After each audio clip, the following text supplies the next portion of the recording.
बृहत् नारद पुराणाची 12 अध्याय आज दानर विवरण कथा। महाप्रभु वामन रूपी भगवान बलिद्वार 3 पाद भूमि सकाशे जो दानर विवरण कथा रखिचंती। दानर दबार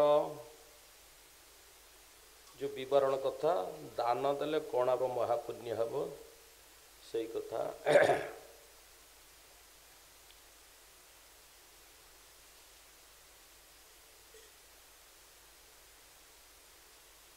इथु अंते जाहेला सुण सुचित रे, सुतंको पूछिले मुनि गण माने धीरे। दानर फला फल मान कुहंतु बुझाई, कि परे व्यक्ति के दान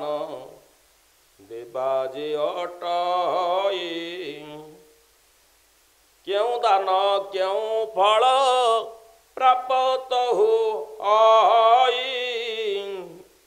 किंपा दान पात्र बोली दिजबरे कहे। यहाँ शुणिया के बड़ी अच्छी मन कहबारे, मात्र व्यक्ति व्यक्त कर तपोधन। ऋषि माने एहीपरि पचारिबा शुणी कहे आरंभिले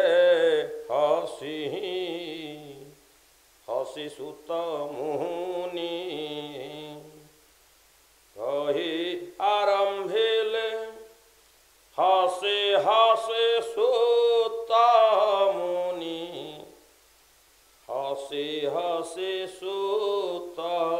मुनि। ब्राह्मण माने अटंती सर्वजनर गुरु, तेणु तांकु दान देव मने नही भीरु। सेमानक मध्य थिबे जे बेणे पंडित, ताहांकु दान पापु होई मुकत। गोपभिन्नान सबु ठारे दिजगण, प्रतिग्रह करिबाकु विधि अछि जाण। क्षेत्रीय अवश्य ये दुहे दान घेनिबाकु, शास्त्रे उक्त नाही जन कहली तुम्भकु। जे व्यक्ति दाम्भिक जो अट्टे पुत्रहीन, आबर अटय देव देशु जे ब्राह्मण। सेमानकु दान देले निष्फल होई। ये अपात्र विहित दान बोले ताकू कहे। ब्राह्मण जे देशी जे निज कर्म विवर्जित, परद्रव्य हारी पर स्त्री असहकत। से असहयुक्त जो अधम ब्राह्मण, कपटी अजाज्य जाजक जे कृत घन। सर्वता मागंता अटे जे बण दिजाति, जे बण ब्राह्मणी मांस विक्रय करती। सठ हिंस्रक जे वेद विक्रय कारक, श्रुति बिक्री धर्म बिक्री करे जो मूर्ख। पर को पीड़ा देऊ जे बण ब्राह्मण, पर श्री कातर पर निंदुक जे पुण। एमानको दान देले फल नाही किछि, दान धर्म शास्त्रे एका उक्त होई अछि। जे सर्वदा पाप कार्य होए थांति रहत, स्वजन को निंदा करुथांति जे संतत। तांक ठारू किछि प्रतिग्रह न करिब,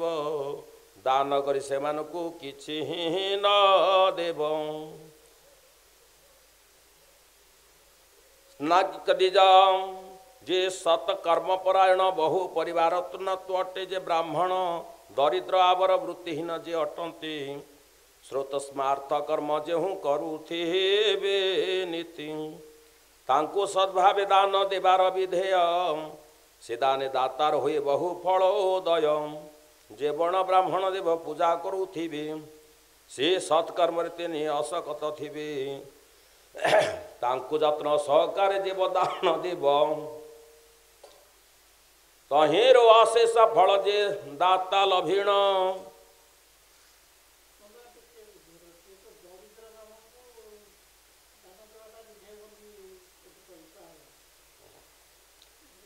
से दरिद्र ब्राह्मण जार भूमिवृत्ति नथिबो दरिद्र खाइबाकू देले धर्म अच्छी किंतु जे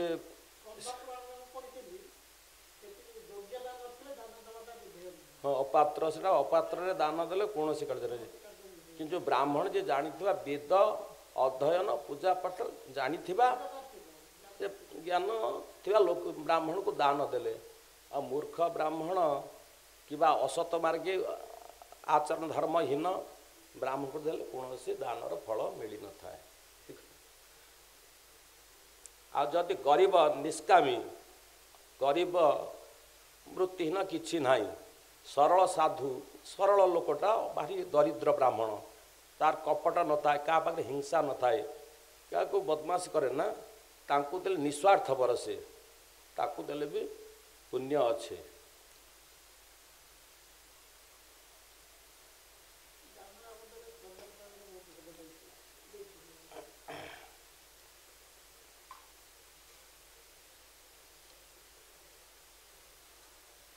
कर्मिष्ठ ब्राह्मण जेबे दरिद्र अटये सकल प्रकार श्रेष्ठ दान पात्र से ही ए समुद्र वृष्टि बड़ा प्राय मेघ माल धनिक को दान देले हुए निष्फल जो ब्राह्मण तार धन अच्छे समुद्र रे वर्षा वर्ष किसी लाभ ना से कहे जो ब्राह्मण तार धन अच्छी मान अच्छी ताकू दे किसी लाभ ना तार अच्छी जार किसी नाही ताकू दियो आ जदि दब विद्वान पंडित ज्ञानी हेतिबो वेद शास्त्र से जानी थो किसी ताकू देले भी धनिक को दान देले हुआ ये निष्फल दान पात्र निरूपण एक अध्याय चरित पढ़िले सुने फल मिल बहुत श्री हरि चरणे चिंते कहे क्षेत्र हे न पात्रे कान दे पात्र पार हुआ सर्व जन इति श्री बृहत् पुराणे नारद दान पात्र पात्र पात्र निर्णय नाम द्वादश अध्याय त्रयोदश अध्याय एटी भगीरथी जो गंगा को आनिया पाई प्रसंग विधान दान और पूजा फलर कथन भगीरथी गंगा को केमती आले से कथा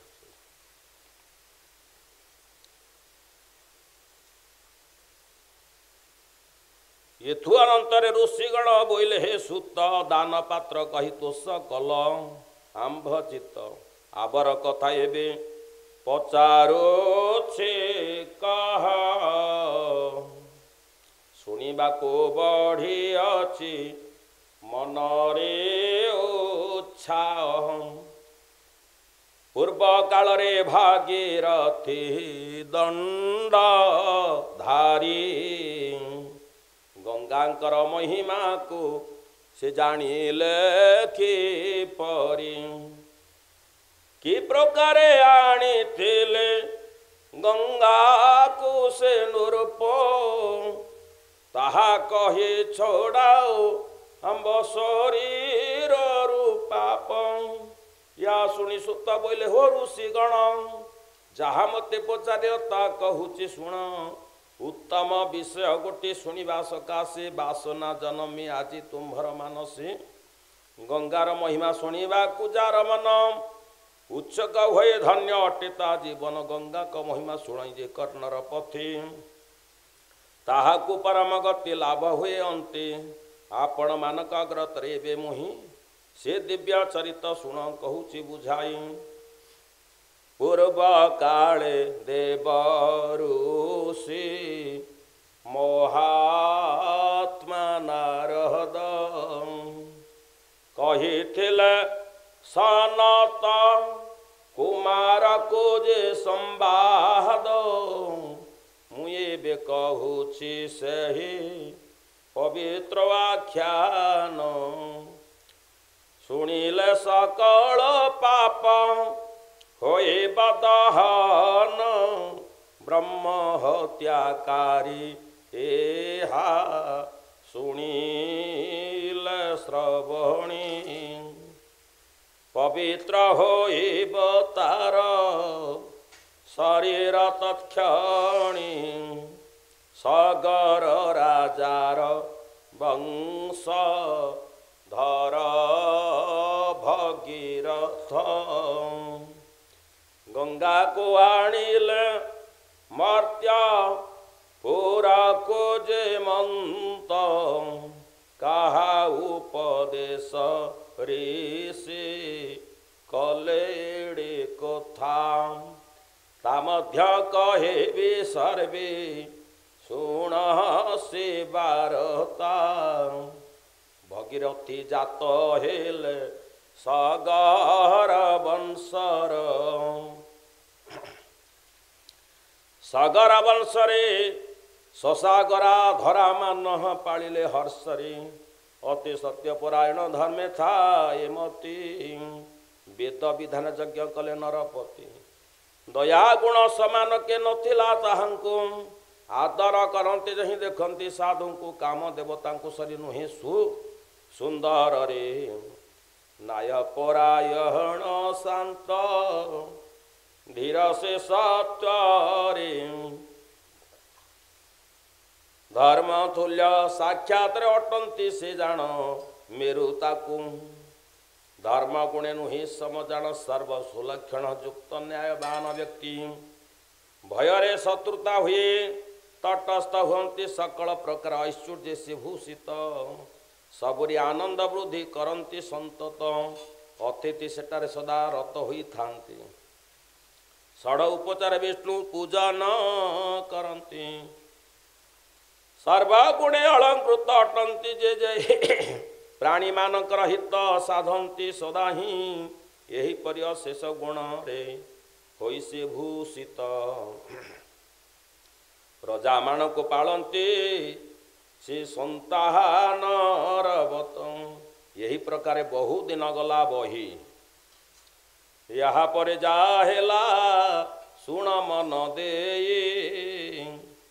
ସେ ଭଗୀରଥୀକୁ ଦିନେ ଦେଖିଣ ମାନସେ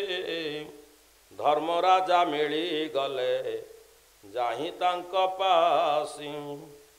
ତାହାଙ୍କୁ ଦେଖିଣ ଭଗୀରଥୀ ନୃପବର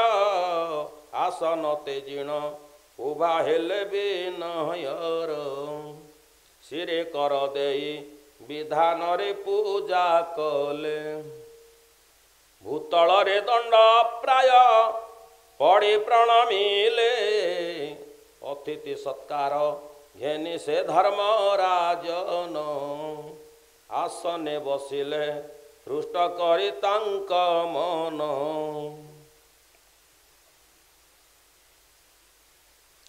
ତାହା ଦେଖି ଭଗୀରଥୀ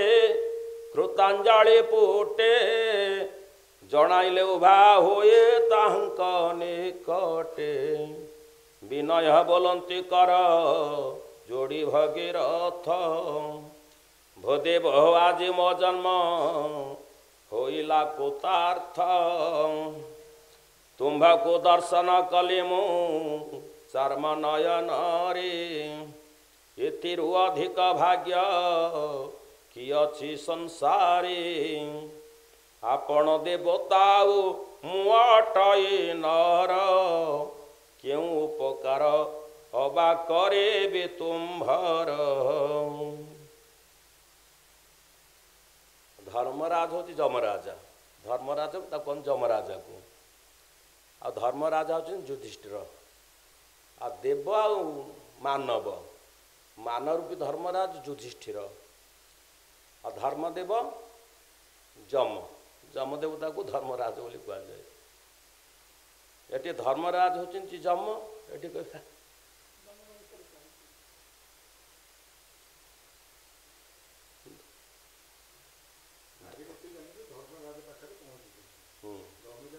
धर्मराज भगीरथी पाखे पहुँचले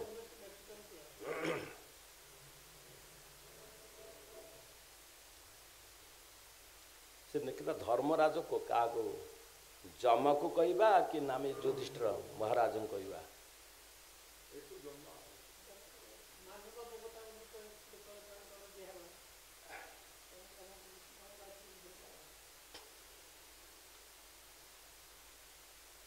आपणा देवता मुआटई नर एटी देवता नर भगीरथी नर धर्मराज होले जम देवता।